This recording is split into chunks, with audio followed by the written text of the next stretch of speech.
Hello everybody and welcome back to the channel. So I just want to say thanks for everybody who joins me on my videos and likes and shares and watches and everything you do. It's really helpful. I know I don't do as many videos as I like to.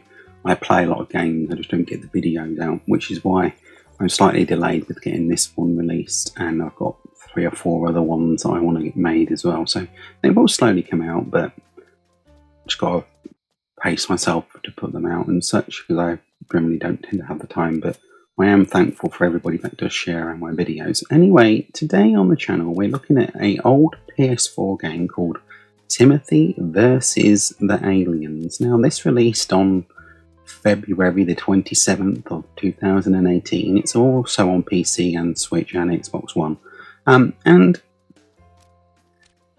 well, I picked it up when it was on sale, which was pretty good. It was not exactly expensive, let's just say that. And it's this weird third-person game that's practically all in black and white.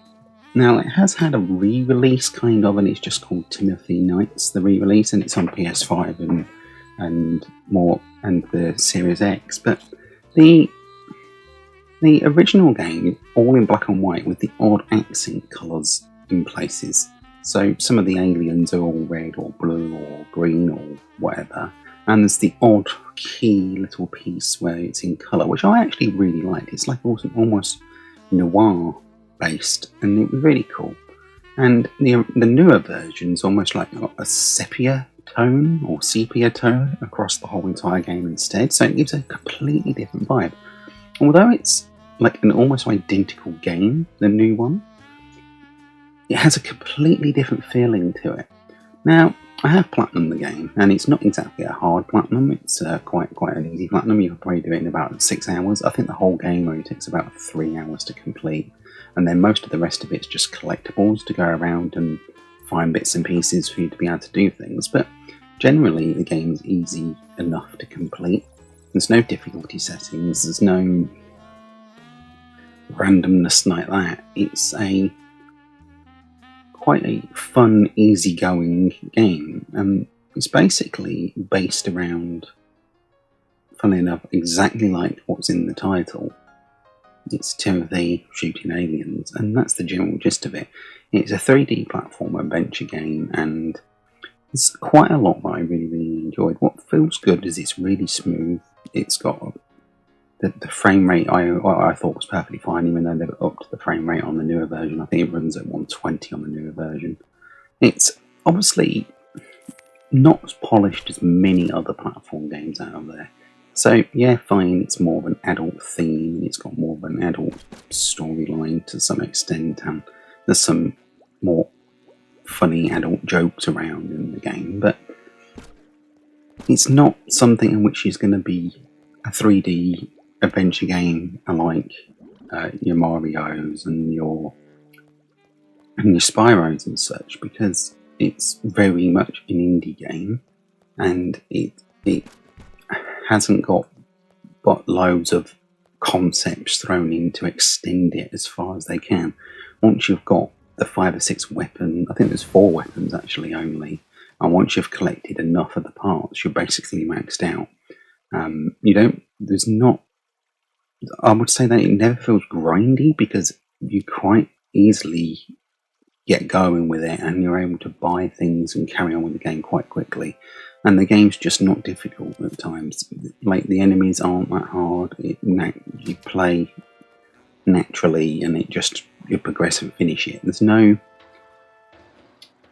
practically 0 difficulty curve, I'd say, which is a little bit of an annoyance. Like, you die next to never. Like, you complete the whole entire game without dying once, which, fine, it's not a problem, but it does mean the game's pretty much easy.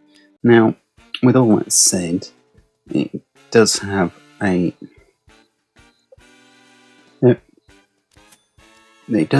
some problems, I say, with the gameplay, because once you've done the first hour, the next 2 are just a bit repetitive at times.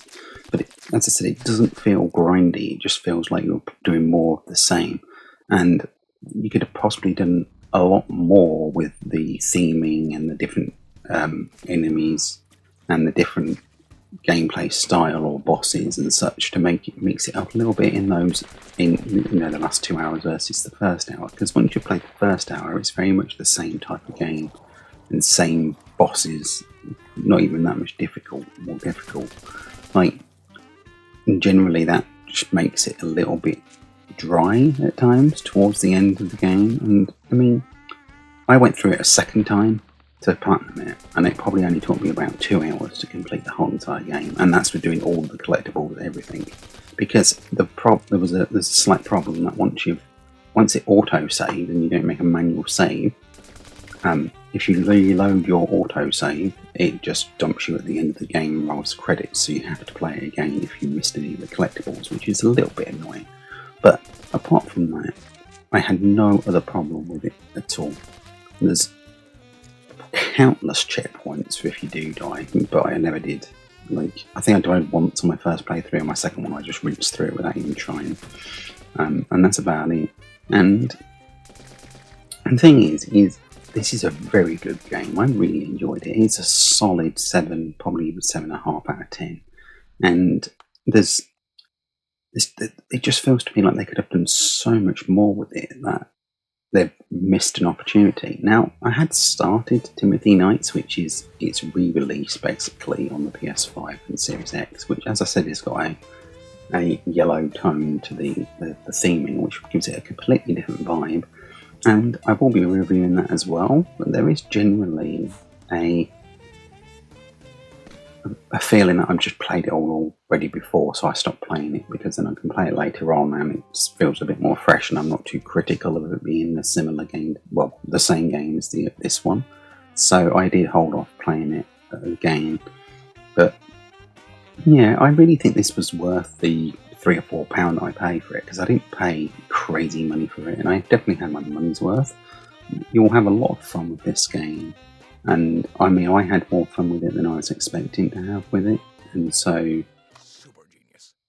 I really think it was worth the money, and that's where I'll be leaving it there, really. I mean, like I said, it's not absolutely amazing, like a crazy level 5, 7, 10 hour 3D platform adventure game, but what it is really good, and the story's good, it keeps you going. What it lacks in is gameplay variety, enemy variety, and things like that. That's where they could have extended upon it. Now, like I said, I did buy the PS5 game Timothy Knights, and I thought it was a different game, so do be careful, because I started playing it and quickly realised, oh, it's just the same game again. They've just changed the graphics slightly, which they could have done as an update for this. But, they re-released it as a new name, which threw me a curveball, and I did buy that on sale as well, so it's not that big a deal. But do be careful, because it is the same game. You might just want to buy one or the other and not both, like I've ended up doing. Unless you're a trophy hunter and then you've got 2 platinums, are really easy. But apart from that, that'll be my review for this game. Now, if you do want to ask me any questions, just drop them down below and I'll get back to you. And thank you, and I'll catch you on the next one. Bye.